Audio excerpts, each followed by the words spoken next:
Neki продолжиме со посланието до коринтяните, после пак една кратка пауза. Стигнавме до 9 глава, во која апостол Павле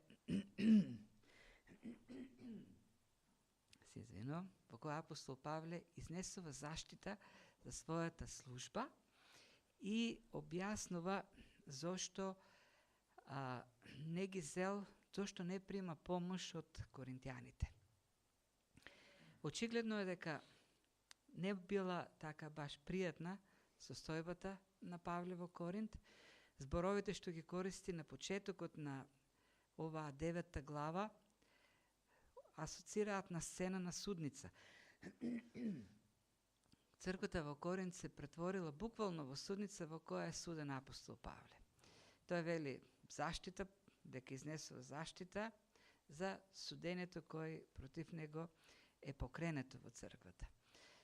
Причината поради која се става сомнеш на неговиот апостолски авторитет, на неговото учење, според нас на прв поглед е банална.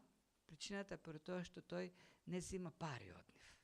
Во тоа време било вообичаено патувачките говорници, проповедници, па и апостолите да бидат помагани од црквите во кои што служат.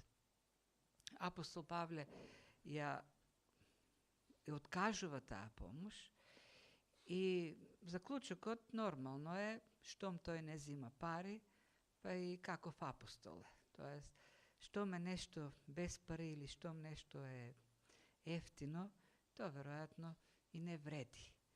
Таков е стереотипот на луѓето за нештото. Ако нешто вреди, треба да е скапо и треба да го платиме. Има направено еден експеримент, едно испитување, еден лондонски весник, тоа опишано во една брошурка кон еден курс кој е многу популарен во Англија, Христијанство истражено. Не знам како се преведува, Christianity Explored, така се вика. И во дел од материјалот има е раскажан тој случај, тоа истражување што е направено во Англија. Еден весник поставил човек на едно многу прометно место во Лондон, на некоја метростаница, која се вика Оксфорд Циркус. Не знам кој е тоа место во Лондон, меѓутоа било централно едно од најпрометните. Има таму трговски молови и стотици илјади луѓе секој ден поминуваат. И на тоа место имало човек, од весникот, кој давало ливчиња, човекот давало ливчиња и на ливчињата пишувало оној што ќе го врати ливчето на оној што му го дал, ќе добие 5 фунти. 3 часа стоел човекот и 3 часа делел такви ливчиња и пишувал исто така во ливчето во заграда дека нема никакви трикови, нема никакви измами. 3 часа делел, стотици илјади поминале, дал многу ливчиња, само 11 души се вратиле и си добиле по 5 фунти.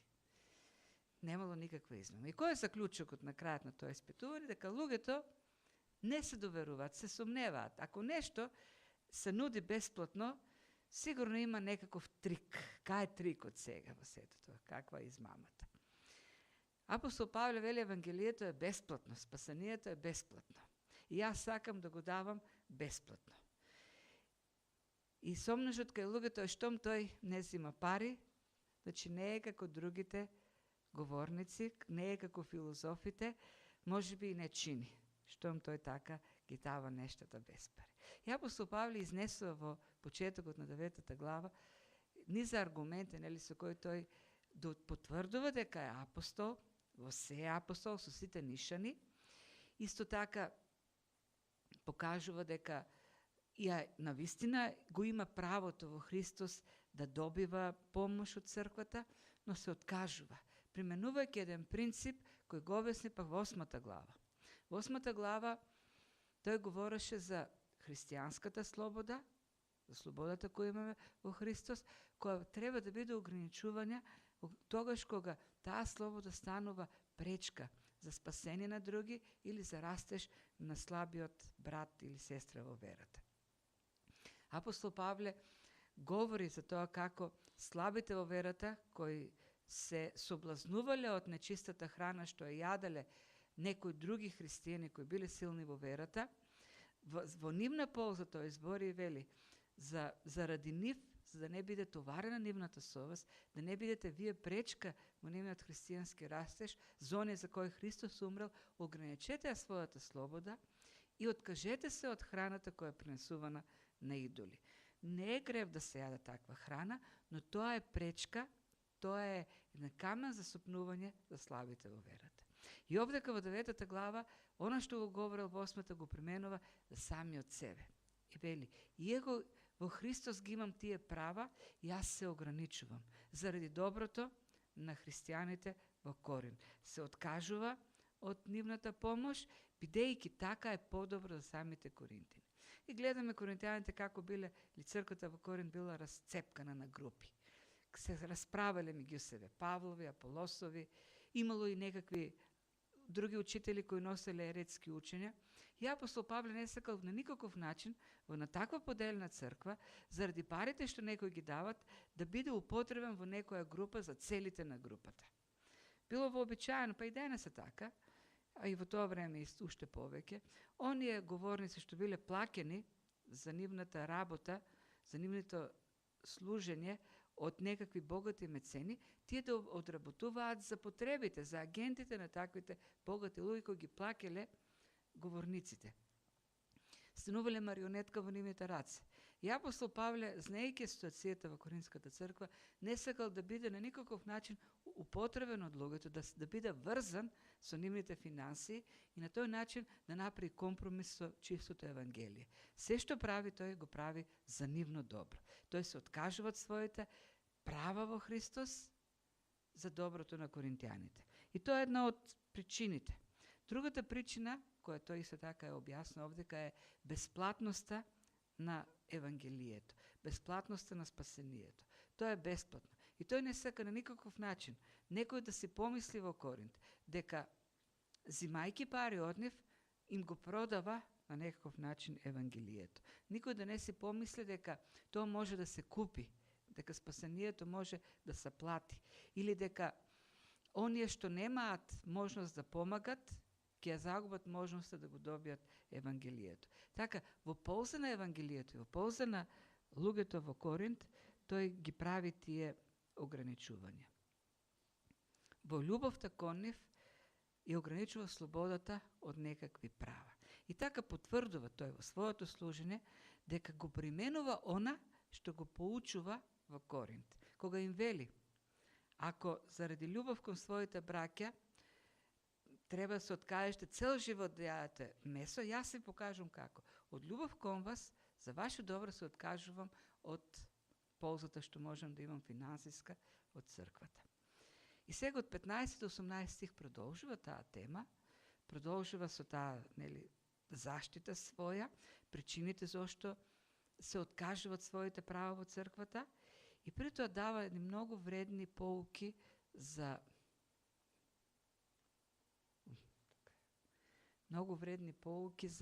самото христијанско служење, многу добри насоки. Може да кажеме дека ова е еден од деловите во Библијата, еден од текстовите во Новиот Завет кои содржат најкорисни, најпрактични поуки за христијанската служба.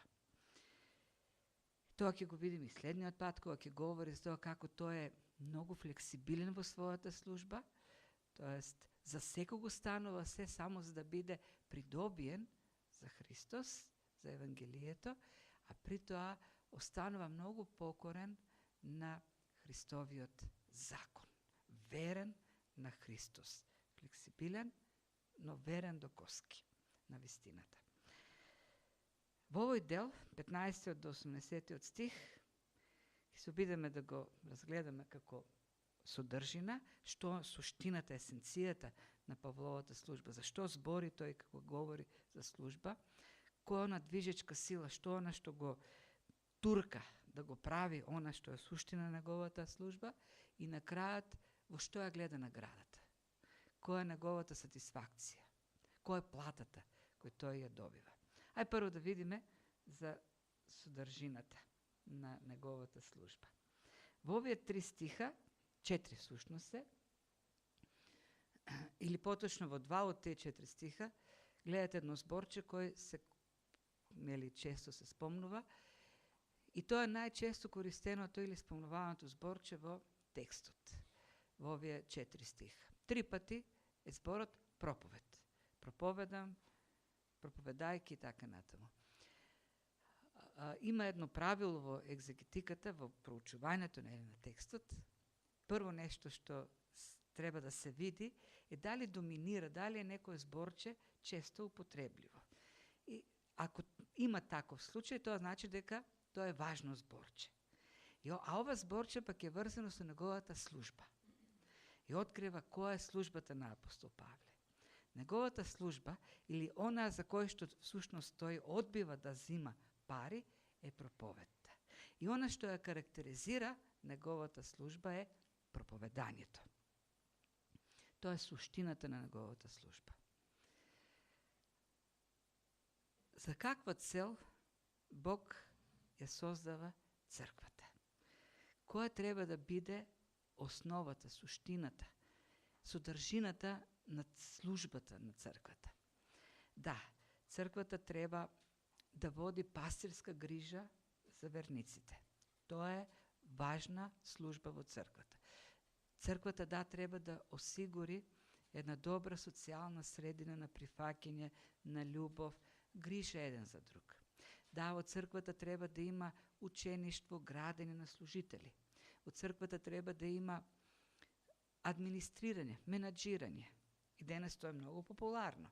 Многу црквите денес се поставени на еден менаџерски модел. Црквата треба да има различни групи во кои што се живее некој социјален живот, тинејџерски, младински, сами, вдовици, пензионери и така натаму. Сето тоа е потребно како служба на црквата. Меѓутоа, никој од сите тие служби, ниту една од сите служби во црквите, нема да исполни својата функција ако во основата на служењето на црквата не е проповедта на Евангелието. Тоа е тежината на која треба да биде префрлена, тоа е службата на која треба да биде префрлена целата тежина на црковното функционирање. Ако не се проповеда Евангелието, сите други служби се залудни. Гледаме во случајот со апостол Павле. Сите служења негови, сите негови дејности се целосно покорни на неговата страст да го проповеда, и тоа Евангелието. И заедно одат тие работи во кога спомнува проповедање. Проповедање на Евангелието. Тој не проповеда било што. Не проповеда нешто што по порачка му го нарачуваат слушателите. Тој го проповеда Евангелието. И секоја негово средство, ние ќе видиме понатаму таа флексибилност, за која говори од 19-23 стих. Се останато, секоја техника, секој пристап, се во служба на проповедањето на Евангелието. Тоа е основната грижа. Кај него има една важност во проповедањето, тој гледа дека тоа е важно. Тој гледа дека Евангелието е славно, е достојно за проповедање. Има кај него некаква итност, дека мора тоа да се прави, без да се одложува. И тоа покрива, таа итност ја покрива секоја друга задача. И тоа е спремен да ја плати сета цена. Самиот да се постави под ограничувања, да се лиши од своји права, за да го проповеда Евангелието. И тоа несметано, без никаква пречка да поставува на патот на Евангелието. Денеска црквата го проповеда. Во црквата има проповед. Меѓутоа, мерата во која се прави и останатите служби во својата доминација го изместуваат Евангелието од центарот, од суштината на служењето на црквата. А тоа е така бидејќи го нема денес христијанството, онаа сознание што Христос, што Павле го има за Евангелието. Го нема сознанието за важноста, за достојноста и за итноста. апостол Павле, ќе видиме малку понатаму, се чувства притиснат, како да има некаков долг да го прави тоа. Има притисок над него од страна на Евангелието. Современата црква нема таков притисок. Не чувства таков долг, како да нема таква итност. Евангелието да е важно, меѓутоа како да станала некоја веста, нели, на за Христос, Евангелието како вест, како порака, како да е загубила актуелноста. А тоа е нешто златно, убаво, скапоцено, кое е вредело многу, но денес е ставено таму на полиците и останати други работи, прашина, влага, го покриле сјајот. И сега го нема тој сјај. Сам Евангелието е сјајно, скапоцено, со високо достоинство. Меѓутоа, многу нешта го покриле тој сјај. И оно што треба, тој драгоцен камен, тој бисер што го имаме, треба да биде ослободен од прашината со која е покриен. И да биде поставен во центарот, каде што треба и да биде, да припаѓа.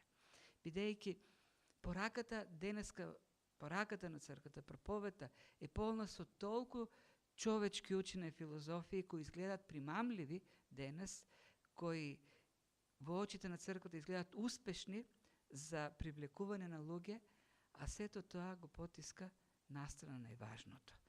Евангелието, добрата вест, дека Христос бесплатно, како дар, даде спасени, тоа така што тој стана човек, го исполни законот, пострада на наше место и ни подари спасение. Таа вест за современата црква како да станала стара вест, неактуелна. Кој се уште ќе биде привлечен од тоа ако само му кажеш дека и Христос умрел за него? Каква е ползата ако земеме и само да проповедаме во црква? И тоа да проповедаме така како што е напишено. Треба ние да вклучиме нешто, да вклучиме малку театар, да вклучиме малку представа, малку приказна. Зашто светот е поинаков денес. Светот денес е бомбардиран од информации, од забава. Евангелието веќе не е интересно. Словото не е забавно. Единствено, и тоа е поентата на апостол Павле, кој живеел во град кој бил полн со интересни учења, полн со интересни филозофии, човечки мудрости. И во еден таков град полн со човечки мудрости, апостол Павле вели, јас го проповедам Евангелието, зашто само тоа е сила која спасува. Само Евангелието може да го тргне слепилото на човекот. Само Евангелието може да направи глувиот да слуша, да го воскресне мртвиот. Единствено Евангелието. Апостол Павле ја осознава вредноста, силата, значајноста на Евангелието. И затоа во основата на неговата служба останува проповедта на Евангелието. И ако и ние нели ја согледуваме таа значајност, Евангелието ќе не притиска. Нема да не остави на мира така, да го игнорираме, а да не стане основата на нашиот живот, центарот на нашиот живот, нашето служење.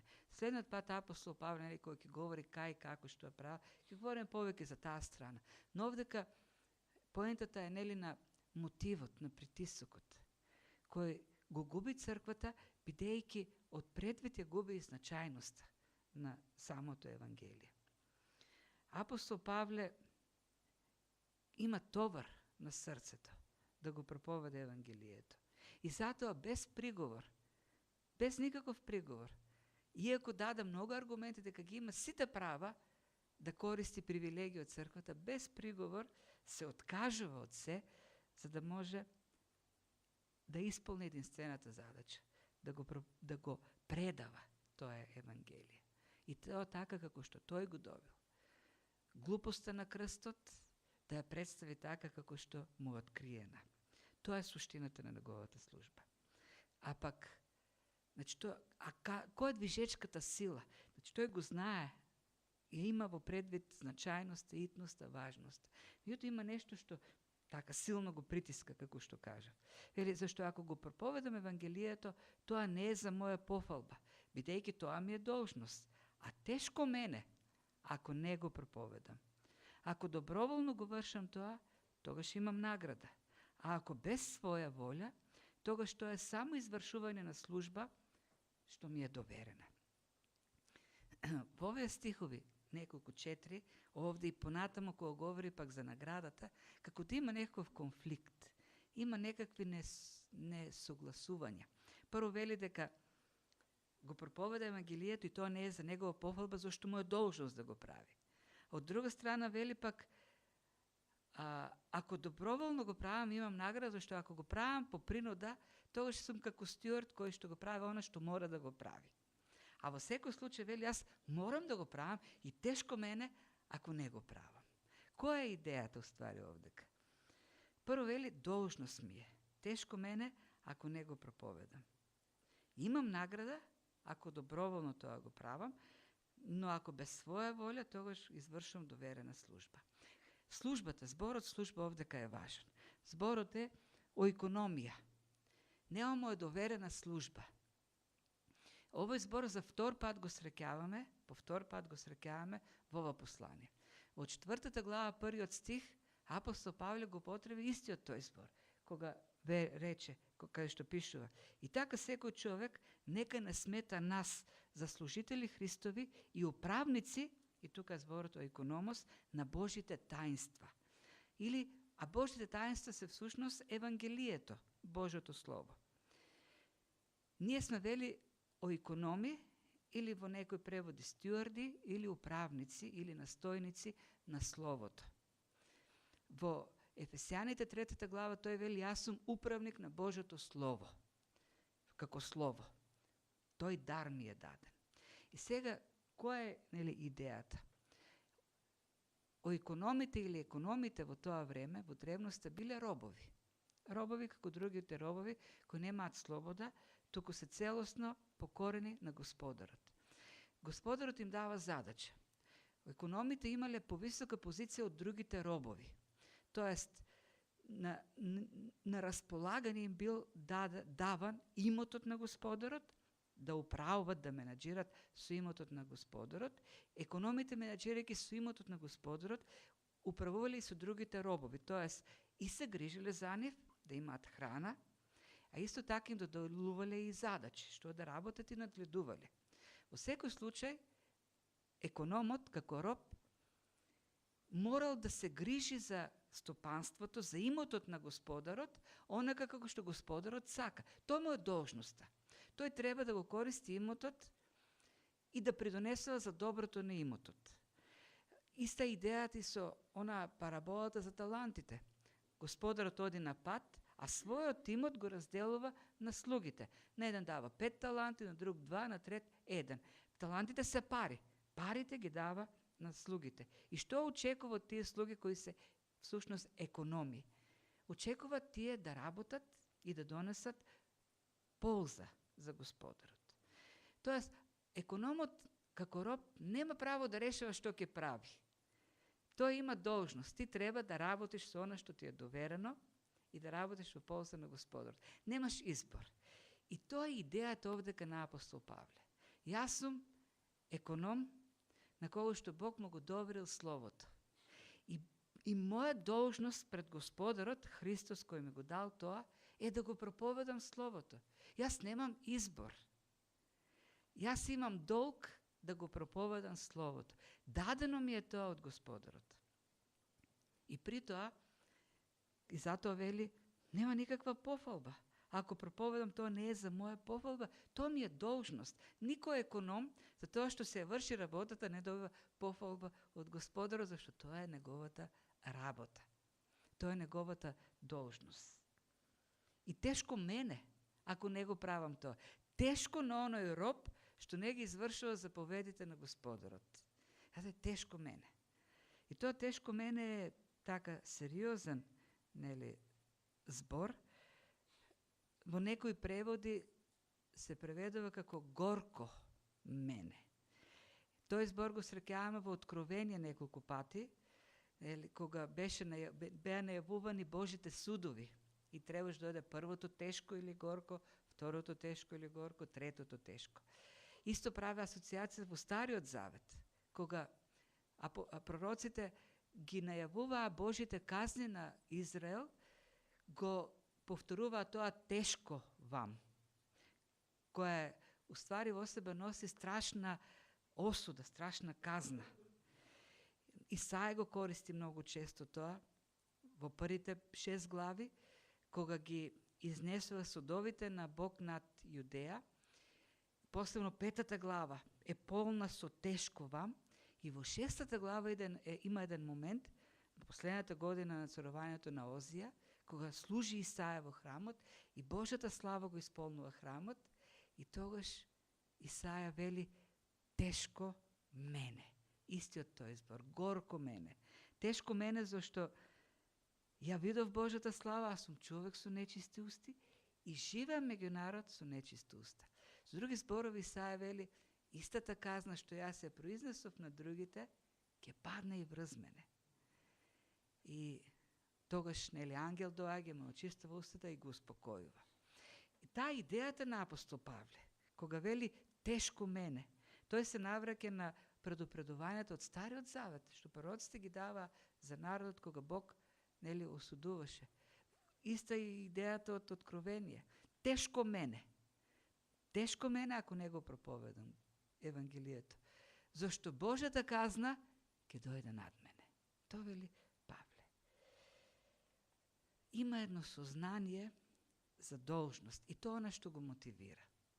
При тоа вели, ако го правам само како стюард, како настојник, како иконом, ако само како иконом го проповедам, тогаш јас немам никаква награда. Зошто го правам? Зошто мора да го правам. Морам да го правам и го правам, но јас сакам да има и награда. И затоа го правам со радост и доброволно. А наградата понатаму следи, нели ќе објасниме на крајот. Ако го правам, имам долг и знам дека мора да го правим и тешко мене ако не го правам. Но ако само како долг го работам тоа, никаква награда.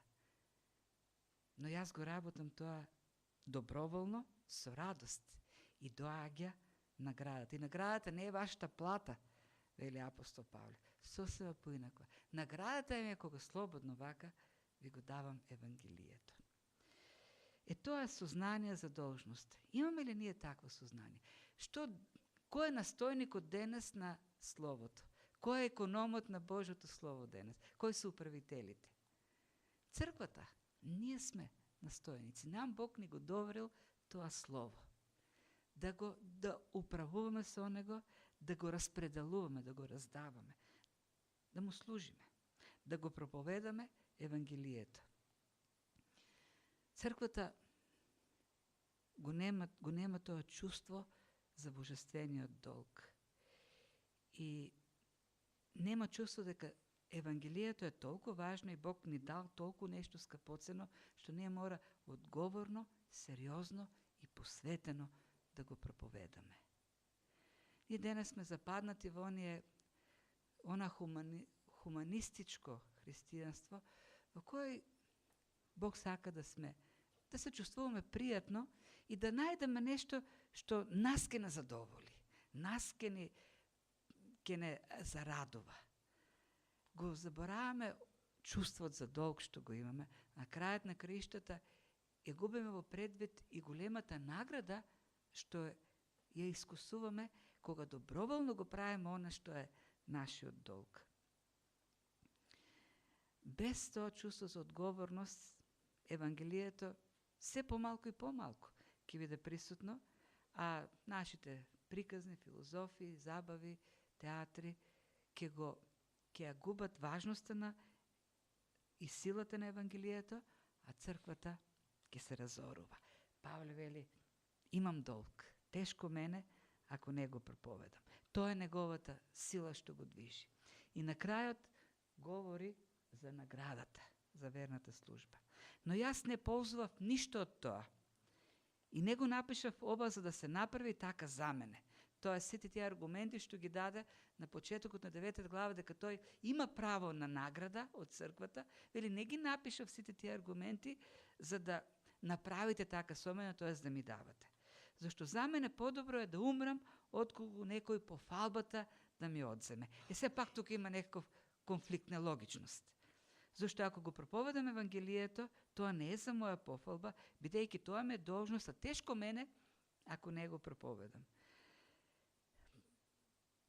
Говори за скромност, но говори и за пофалба. Тоест, не се ползвав од ништо, тоест јас сум скромен, еве, не зимам ништо од вас, но дали тој го прави тоа за да се истакне неговата скромност?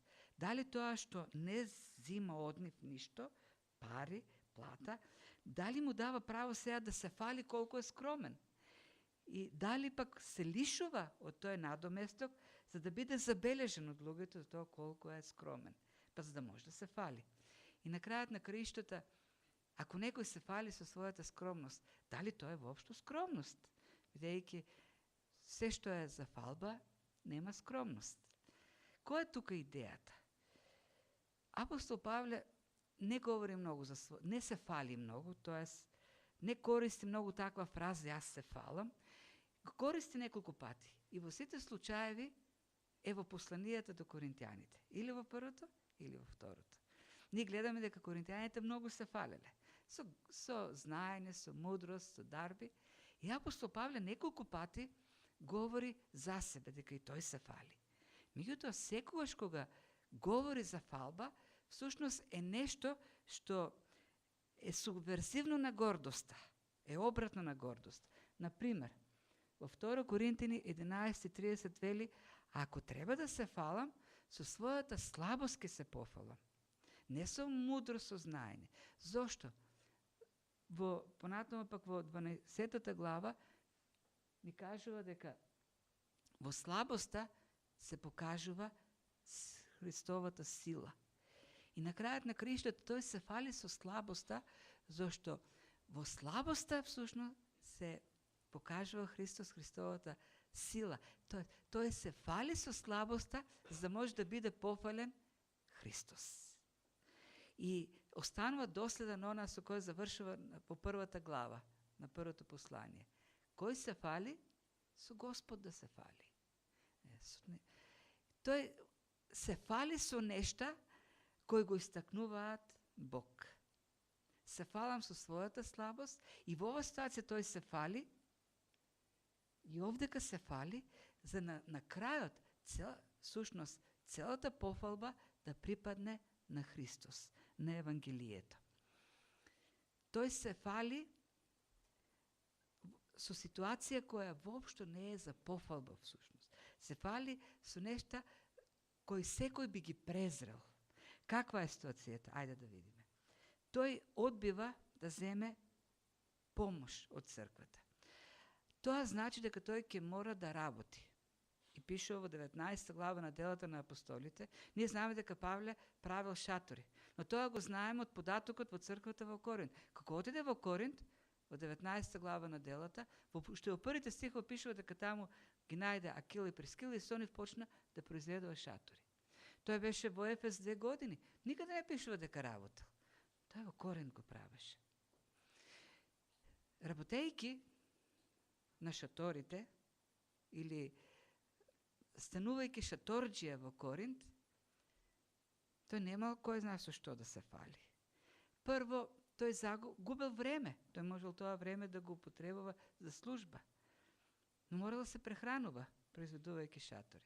Тоа го прави заради коринтијаните, да не им даде повод за нивно добро, да не ги стави во искушение, во ситуација, да се искушат и така да сторат нешто на служењето, на успехот на служењето. И не само тоа. Апостол Павле доаѓа во град, кој во тоа време, рековме, елитистички центар на учење на филозофи.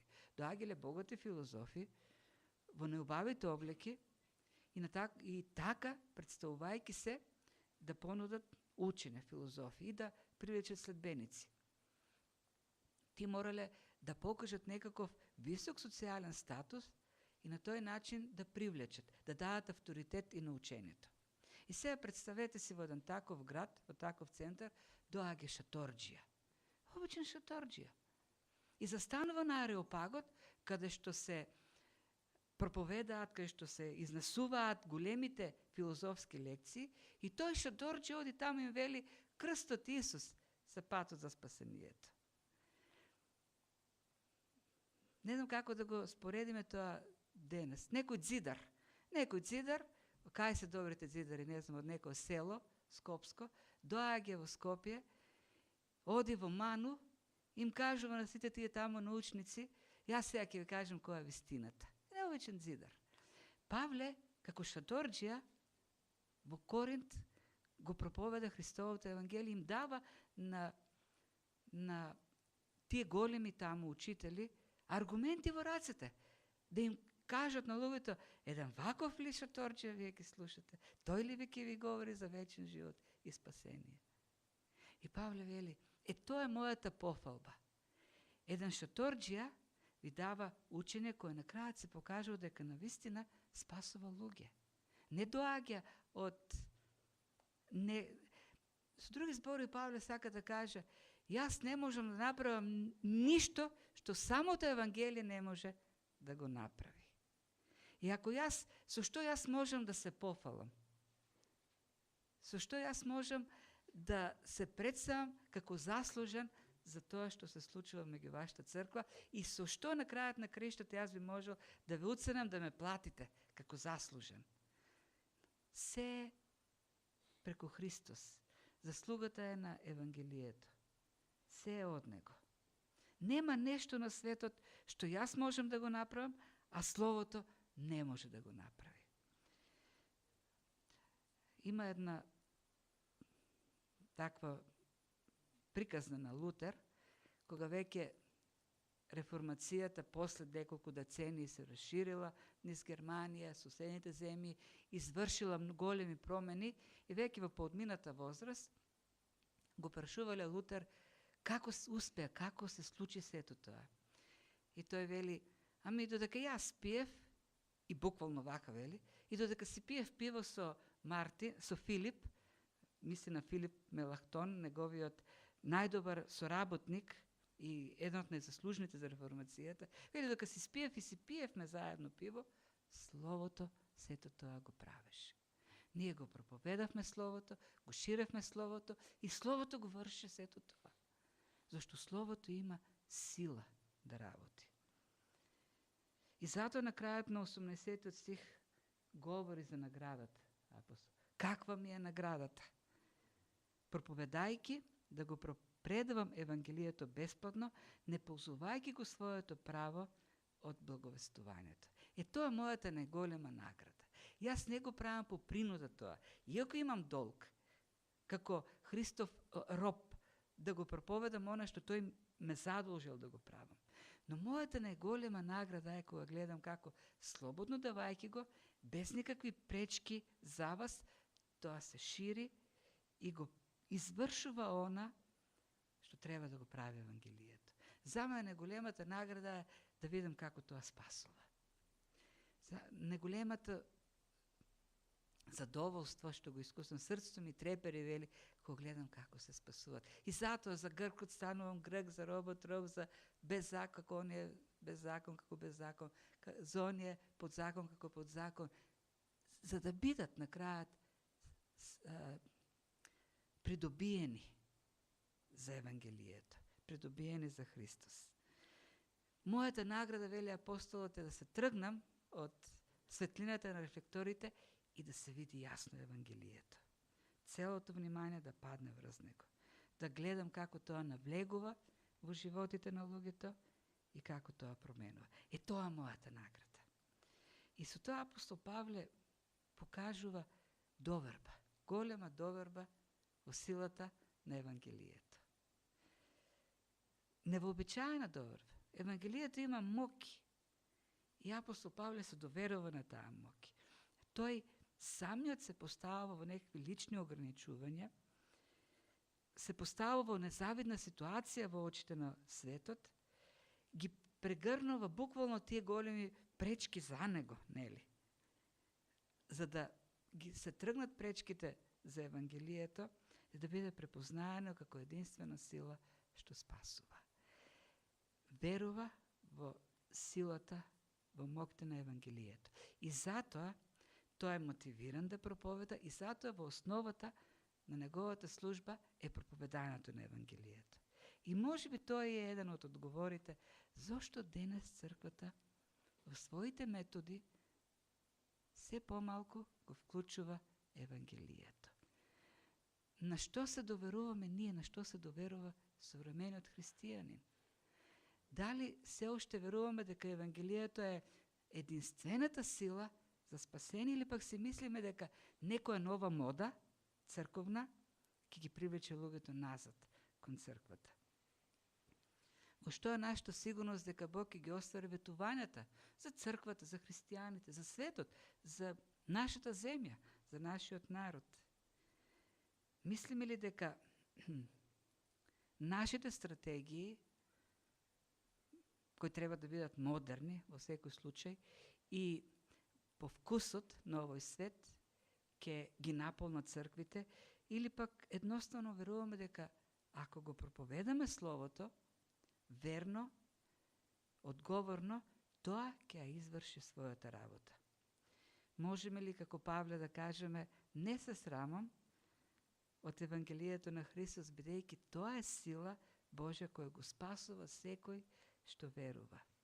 Словото е силата која прави се. Тоа отвара очи, уши, променува срце. Зима камени срца и внатре во нив става нови, меки за Бог.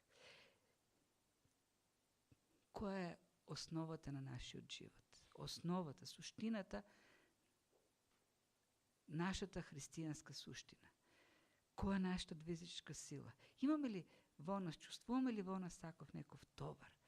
Таму каде што сме, како настојници на Христос, да го проповедаме Евангелието. И на крајот на краиштата, која е нашата најголема награда? Што она што го затреперува нашето срце? Павле беше радосен да гледа како секој бива придобиен за Христос. Притоа не мислејки за цената што самиот тој треба да ја плати. Спремен да се лиши од слободата, од привилегиите, од правата, за да може Евангелието да биде проповедано. Тоа е таа порака што јас можам да ја видам и тоа нешто за кое сметам и би требало да се молиме индивидуално и како црква.